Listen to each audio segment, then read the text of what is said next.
Prototype does. He is going to stay alive, and he is shooting so well. Not this shot. Pete Tizzite started off with the lead, and he has not looked back. Congratulations to Pete Tizzite. And then at this point, Halo 3 is done. So Halo Reach is coming out, and we get a year break. So I remember at this time, I lived in SoCal. So did Mario. So we're going to these locals. It's me, Mario, and Frosty and Beaver, I think it was. We went to this one local together, and I was talking to Frosty, who's actually my current teammate right now. And he's talking about like how he thinks we're both really good. We just need that little push. And basically, what happened was a little bit later after that local tournament that we went to and we won, they asked Mario to team, but out of his loyalty to me, he decided not to go, which in my mind was cool, but it was definitely the wrong decision. So I'm going to get a lot of flack on this. They then asked me a couple days later to team with them, which was Ice Vein, Beaver, and Frosty. And I immediately jumped ship. I was like, later Mario, this is what's best for me. And that's where things picked up. I went with them to Dallas 2011. I ended up winning the Big Flex Free-For-All that event because there was no pros because it was a new game, Halo Reach. So that event, I won the free-for-all, and I got 12th place, 13th or 12th. No, I got 13th place. I got 13th place with Frosty, Sneaky Beaver, and Ice Vein. Now, while we were playing one of our matches, I remember I did a disgusting play, and I got real hyped about it. And Frosty, he yelled at me. He let me have it because he's like, dude, you can't be getting excited and all this stuff, and it can't be happening. So he got really mad about that, and I kind of snapped because I was getting shit that whole tournament, I felt like. So I snapped back at him, and I was like, dude, just back off, man. There's a lot more than that, but that's basically the analysis of that. But then after this event, I was dropped because of that exact reason. They didn't like that I snapped back at them at a tournament. They thought I shouldn't have done that. And basically that's what they told me. But the thing that sucked about this was that they gave me a week before cutoff time to find another pro team because I had just earned my pro status. So to keep it, I had to find another pro team. And again, I had a week to find a team. And the best thing I could find was Severance, which consisted of Gab, Kiki, and Monix. And this team, I didn't think they were anything special. When I played with them, I was like, all right, I'll just do this for now and hope and pray that we do good. I get to the event. I wasn't seeing anything that I was hearing or people talking about how this team was really, really godly on LAN.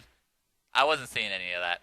Sucks to say it, but maybe it was me, but I just did not fit in well with that team at all.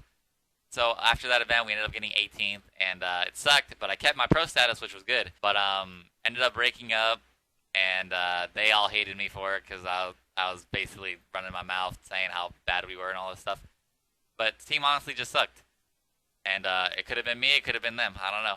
Then at this point, I'm thinking, okay, I'm around 18 or 19, so I'm thinking, okay, maybe it's time to move on, go to school, and get a full-time job and just say, done with this Halo stuff. So I told Frosty at this event, I was like, if I don't get top 4 with this next team that I get, I'm probably going to call it quits, and that's going to be it. So we're going to Anaheim 2011 here. And this is where the start of Pete Tizzite, Prototype, whatever, this is where I start. This is where I make, a name for myself and all that. J-Rab here at MLG Orlando. I actually was informed you guys are free-for-all god. I get offered by Kyle, who's Chig, just Kyle and Straight Sick at the time. Straight Sick and Chig. So those are my people that are offering me a spot, and then we were trying to find a fourth. And I don't remember exactly how it came up, but I remember Russo. He just somehow came up in the conversation. And we ran with him, and it just felt so good. It felt like old Taker Spec days, but better. So we get to this tournament, and at this tournament they're doing pool play, which I love. I thought that's the greatest idea they could have ever done. And in our pool, it's 4 teams in a pool, and basically every team plays each other, and whoever does the best gets top 12 or top 8 or however far down the road. So we ended up winning our pool, and we had Dynasty on our pool, Severance, and this European or Australian team, I forget. And I remember it was a tiebreaker between us and Severance. And at this time, I had kind of bad blood with Severance because obviously I just left that team and, you know, they hated me, I hated them, blah, blah, blah. So we ended up winning that pool. And then our first match after like this is playing Dynasty on main stage or whatever. Or not main stage, on Feature Station. And we beat them. And I just remember I was dominating with Snipe. It was just, it was great. And, you know, it was Snipe down. So, like, it was someone who was just winning championships. So I was like, dude, this is the team. And so, I don't remember the rest of the matches, but I just remember going on main stage playing SQ for top 2. In losers finals, I think it was. And we ended up losing, but we were the talk of the tournament for sure that event. We ended up getting 3rd place ultimately, which, you know, was, you know, my requirement for, you know, staying in competitive Halo. And I ended up doing it. It was crazy. I remember Frosty coming up to me and they were like, well, you did something I could never do. And he's like saying, you just got top 4 and you did it, man, you're in. And I was like, I was all smiles that event. And at this event, I was actually wearing a Band-Aid, like right here, I think. I don't know where it was, but I actually hit my head on a dresser, so I had to wear this big-ass Band-Aid because I like cut it open. It was just awful. But this team stayed together for about 5 or 6 events. We stayed together for about 2 years, and we made it all the way to the Halo 4 open tournament, whatever it was. And we ended up getting top 24, which, you know, it sucked, but it wasn't really a fair tournament considering people got to play it. Like, I ended up losing to people I never even heard of. And, I don't know, it just was, you know, a shitty experience. And then, obviously, Halo 4, it wasn't that great. So I watched it and I played it a couple times, and I just did not like it. So I just decided to call it quits from there. And I kind of skipped all of Halo 4. Big mistake by me because I will always regret it. I didn't even try or attempt to get into the Halo 4 Global Championship. I think if I would have made it to the 1v1s, I think I definitely would have won. Everyone knows me. I'm just a 1v1 kind of guy. Obviously not in H2A, whoever watches those. But in any other Halo, I've always been really good at those. So if I would have got to the 1v1s, I think I would have had a good chance at winning. But I'll always regret that for not going. And yeah, there's really no Halo 4 career there. So then around like a couple months before MCC came out, I was just grinding Halo 3, streaming, and you know, trying to get back into it, make sure I still have it. And I'm playing a lot with like T2 and Straight Sick and just anybody that's really playing still. And you know, HCS and MCC comes along, and our original team was supposed to be me, Ares, Straight Sick, and Chig. But Straight Sick ends up going to the Invitational and gets 2nd place. And obviously, if you're getting 2nd place with a team, you want to stick with it. So I understood that. And but yeah, then that team completely fell apart, and then it was just me and Ares left to, you know, try to find the team. And everybody was already like set. And this is where I started getting screwed and just started making horrible decisions. I had nothing left. It was either straight ripping or don't play. And I was like, okay, well, they offered me, so I got to take this. And I'm like, all right, Mason, I'm sorry, man, I got to go. But luckily, Mason was getting on Optic at this time, so it kind of worked out. And, you know, that's where Straight started, and that's where Optic started. So, I mean, we ended up getting 6 with me, Nated, Straight Sick, and T-Squared with Coach Alami. And, you know, 2 events went down the road, and we got 6th again. So we got 6 basically every tournament that we went to.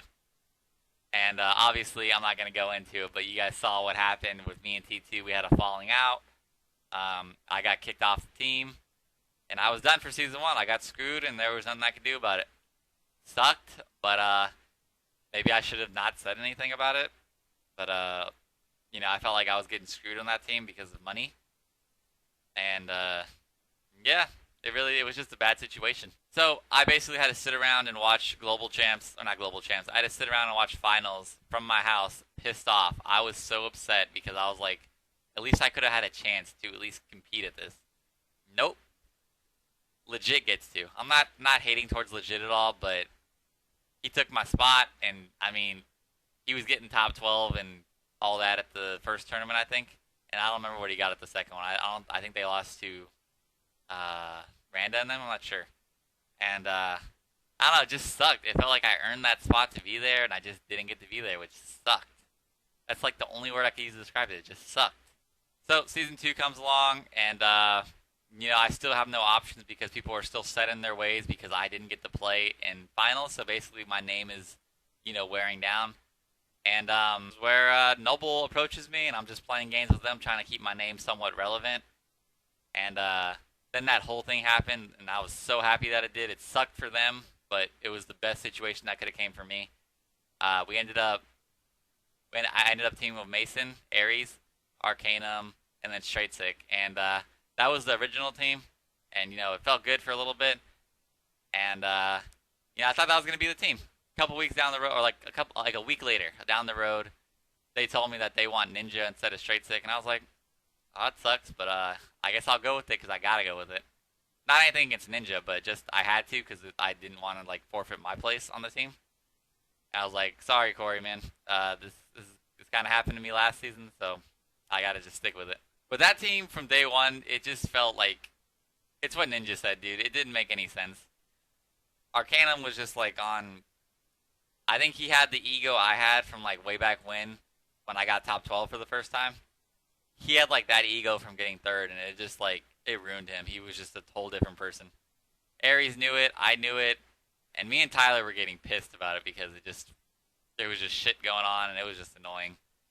So that team ultimately didn't work. We ended up getting 7th, and that was a bad placing for us, and it sucked. And then Ninja, after this tournament, Ninja decided to leave, and then a little bit down the road, I found out that Winter Fox was actually picking up Arcanum. I didn't know for who, but I knew Arcanum was leaving for sure. So I was like, okay, well, there goes our seed. And then Mason's kind of being a little hesitant at telling me what he's doing for the next tournament. And so I was thinking, well, I'm kind of screwed again. I'm back in Season 1, position. And then basically what ended up happening is Ares and Ninja went to go team with Spartan and Shooter, which is Team Liquid as of now. Arcana went to Winter Fox, which left me teamless again. And at this time, there was nobody really that looked too great and knew who. Oh, I didn't know anyone that could keep up. So me and Straight Sick were going to team regardless. That was the thing. And, but I hope you guys enjoyed it. Make sure to hit the follow. Make sure to hit all the links in the bottom. But I hope you guys enjoyed it. Make sure to subscribe. It really does help the channel grow. And I'll be trying to make more content. I know I'm slacking a little bit, but I like to stream a lot more than I like to make YouTube videos. So that's I gotta find the middle ground between that. So, yep. Hope you guys enjoyed the history with me, and talk to you guys later. Do well and make it to finals, and I won't have to sit out another finals match. But I know this video is long. I'm gonna try to cut it down as much as possible.